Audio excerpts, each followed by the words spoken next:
Motorcycle circus. হ্যাঁ, দেখেন জীবন শেষ। মানে এগুলা ওরা, আমরা মনে করি যে ওরা অ্যাক্সিডেন্ট করে না, কিন্তু না, এটা ভুল ধারণা, ওরাও অ্যাক্সিডেন্ট করে। তো ওটা সব সময় হয় না, সচরাচর। বিশেষ করে যখন সিঙ্গেলভাবে তারা মোটরসাইকেলটা টার্নিং করে, তখন এই ঘটনাটা খুব কমই ঘটে। ঠিক আছে, মানে সিঙ্গেল অবস্থায় একা একা যখন চালায়, তখন দুর্ঘটনার আশঙ্কা একেবারেই কম। আর যখনই ওরা ডাবলিং লয়, অর্থাৎ পিছনে আরেকজন লয়, আর সেইখানে যদি আপনার গার্লফ্রেন্ড টার্লফ্রেন্ড থাকে, অর্থাৎ এই কোনো মহিলা টহিলা থাকে পিছনে, তখন এই দুর্ঘটনার একটা আশঙ্কা থাকে। ঠিক আছে, আবার এই যে পিছনে যে মহিলাটা দেখতেছেন, মেয়েটা, ও কিন্তু এক্সপার্ট। ও নিজেও এই এই মোটর সাইকেলের মধ্যে আপনার রেসিং করে, সার্কাস দেখায় আর কি।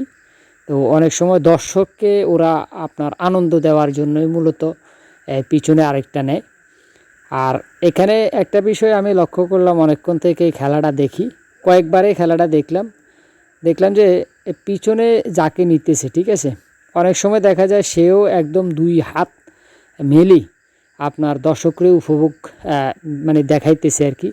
মানে দর্শক জিনিসটা খুব ভালোভাবে উপভোগ করতেছে, ওরাও খুব আনন্দ দেওয়ার চেষ্টা করতেছে।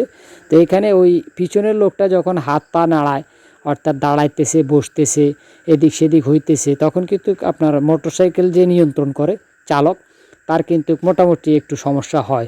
যা বুঝতে হবে যে দেখেন, মেয়েটারে নামাই দিয়ে এখন সে আবার চালাইতেছে। তো মেয়েটারে নিয়ে কিছুক্ষণ পর ওটার কারণ আরও আছে।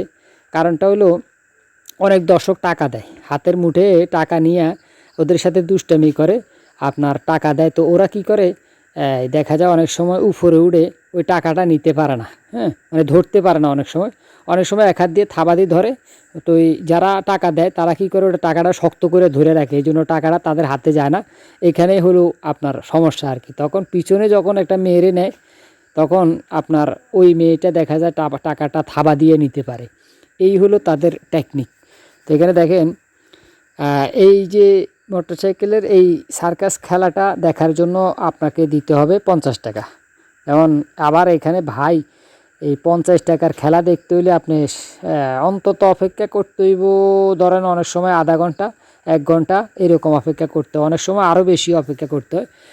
মানে গ্রাহকের উপরে, যখন গ্রাহক আস্তে আস্তে গ্যালারি ভর্তি হবে, উপরেরটা হলো গ্যালারি, ওখানে একদম ভর্তি হওয়া পর্যন্ত পুরা ফুল মানুষে ভরপুর হয়ে যাওয়ার পরে তারপরে ওরা সার্কাসটা দেখায়। তো এই ভরতে দেখা যায় যে টিকিট কাটতে বা লোক আসতে আসতে টোটালি অনেক সময় 1 ঘন্টা, 2 ঘন্টা, 3 ঘন্টা এরকম। আমি একবার দেখছিলাম 3 ঘন্টা অপেক্ষার পরে, প্রথম যেবার আসছি। হ্যাঁ, ওই সময় আমি একটু মানে তাড়াতাড়ি চলে আসছি আর কি। মানে বিকালবেলা, দুপুরের পরে মানুষ অনেকটা সরে যায়, আবার বিকেলে আসে।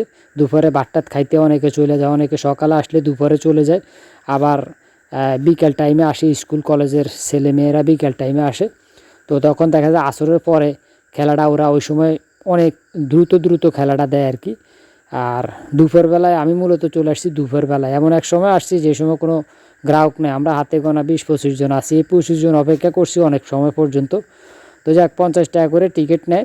আবার নিচে একটা গাড়ি দেখতেছেন, কার, এটাও কিছুক্ষণ পরে চালাইবো। তো এইটা দেখতে হইলে ওই যে আপনার দেখা যায় অনেক সময় 100 টাকাও নেয়, আবার 50 টাকার ভিতরে টিকিট নেয় এরকম। আবার অনেক সময় একেবারে 30 টাকা দিয়েও দেখা যায় টানতেছে। এদের বাড়তি সুবিধা আছে, এখানে টিকিট পাইতেছে।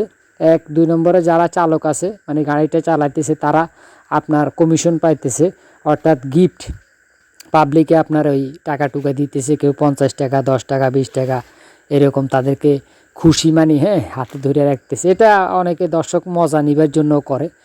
আর আমার মতো এরকম লডস পাইপ মার্কা ভিডিও ম্যানের অভাব নাই, এপাশে অনেক ভিডিও ম্যান আছে। তো মিরওয়ারিশপুর, মিরালিপুর বলে নোয়াখালীর, অনেকে হুরিঘাট বলে, ঠিক আছে। ওইখানে আসলে আপনারা বছরে একবার এই মেলা হয়, 1 মাস ব্যাপী, ধান খেতের উপরে। এখানে এই ধরনের মোটরসাইকেল সার্কাস, গাড়ি সার্কাস দেখানো হয়।